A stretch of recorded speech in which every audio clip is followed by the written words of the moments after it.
तुझे सलाम। देहु शिवावर मोह इहे, शुभ कर्मंते कबहू न डरूं। न डराऊं अरिसो जब जाए लड़ूं, निश्चय कर अपनी जीत करूं।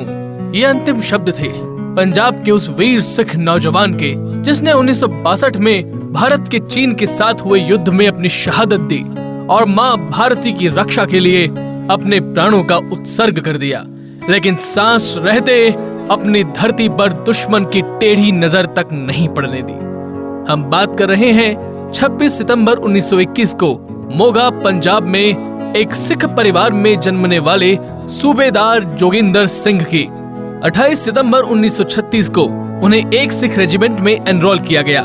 किसान माँ बाप की संतान जोगिंदर हमेशा से ही परिवार के प्रति अपने दायित्वों का निर्वहन करते रहे। घर में सब साथ साथ घुल मिल कर रहे, सांझा चूल्हा जले और सभी साथ बैठकर हंसते गुनगुनाते भोजन करें, ये देखकर उन्हें बड़ी तसल्ली मिलती थी। मातृभूमि के लिए अपनी शहादत के बाद अपने घर परिवार के लिए वो ना जाने कितनी ही अमिट यादों का खजाना छोड़ गए।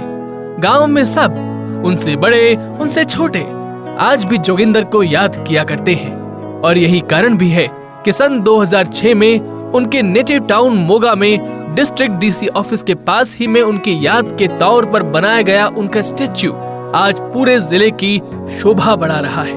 और साथ ही परमवीर चक्र विजेता इस अद्भुत योद्धा की शहादत को सम्मान देते हुए शिपिंग कॉर्पोरेशन ऑफ इंडिया ने अपने एक वेसल का नामकरण भी उनके नाम पर किया।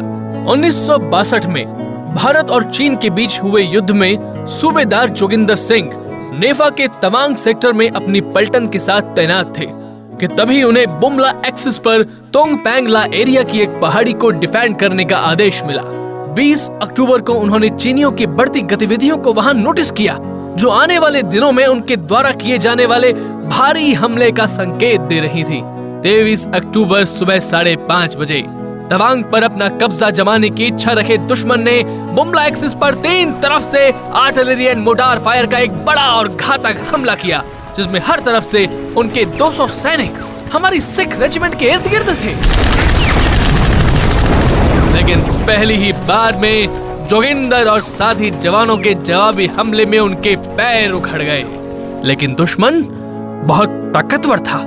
उसके पास आर्टिलरी एंड मोटार फायर का बड़ा जखीरा होने के साथ ही वो संख्या बल में भी हमसे बहुत ज्यादा था, और बस यही उसकी ताकत भी थी।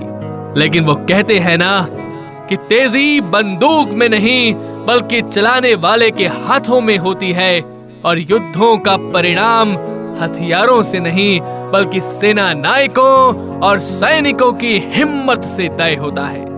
सिख रेजिमेंट को लीड कर रहे सूबेदार जोगिंदर सिंह के देश के प्रति जज्बे से बेखबर दुश्मन कुछ ही समय में एक बार फिर आया, और ये वो समय था जबकि हमारी पलटन के आधे से ज्यादा जवान वीर गति को प्राप्त हो चुके थे और खुद जोगिंदर भी जांघ पर गोली लगने से घायल थे।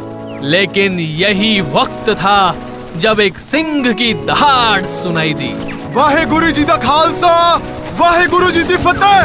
मेरे जाबाज साथियों, तैयार हो जाओ, इम्तिहान का वक्त आ गया है। हम आखिरी गोली और आखिरी जवान तक लड़ेंगे, दुश्मन जाने ना पाए। टूट पड़ो, जो बोले सो निहाल। सत श्री अकाल। दुश्मन का ये हमला पहले से कहीं घातक और कहीं तेज भी था, लेकिन वो ये नहीं जानते थे कि सामने वो सिख रेजिमेंट है जिसके जवान बचपन से ही सुनते आए हैं कि चढ़ी नाल ते बाज लड़ावा, 1.25 लाख ते एक लड़ावा, ते मैं गुरु गोविंद सिंह नाम कहावा। ऐसे वक्त जब दुश्मन सर चढ़ाया था, सारे साथी या तो शहीद हो चुके थे या घायल थे, ऐसे में सूबेदार जोगिंदर सिंह ने एक लाइट मशीन गन संभाली और दुश्मन पर कहर बनकर टूट पड़े। जो बोले सो निहाल। सत श्री अकाल। अकेले जोगिंदर ने 50 से भी ज्यादा दुश्मनों को मौत की नींद सुला दिया, लेकिन वो इतने पर ही रुके नहीं। जानते थे कि इस धरती माँ की गोद में सर रखकर सोने का वक्त आ चुका है। लेकिन हिम्मत तो देखो हिंदुस्तानी की। अकेले दम गोला बारूद कुछ था नहीं, लेकिन चढ़ गया सीधा दुश्मनों की छाती पर। बोला, जय मां भारती। अपनी बंदूकों पर संगीनें चढ़ाई और बढ़ते हुए चीनी सैनिकों के पेट में घुसेड़ दी। जितने दुश्मन इस सरदार के सामने आए, मौत के घाट उतर गए। भारत देश का ये सच्चा सिपाही अपनी पूरी ताकत से लड़ा, कतरा कतरा हो गया, लेकिन पीछे न हटा।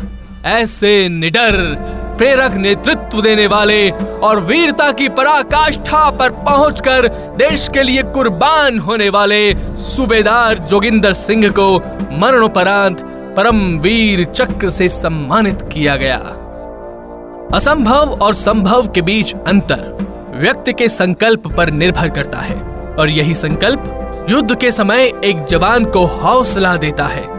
जीवन के संघर्ष में हमें भी ऐसे ही संकल्प को अपनाकर असंभव को संभव कर दिखाना चाहिए, और इसी में हमारी श्रेष्ठता भी है।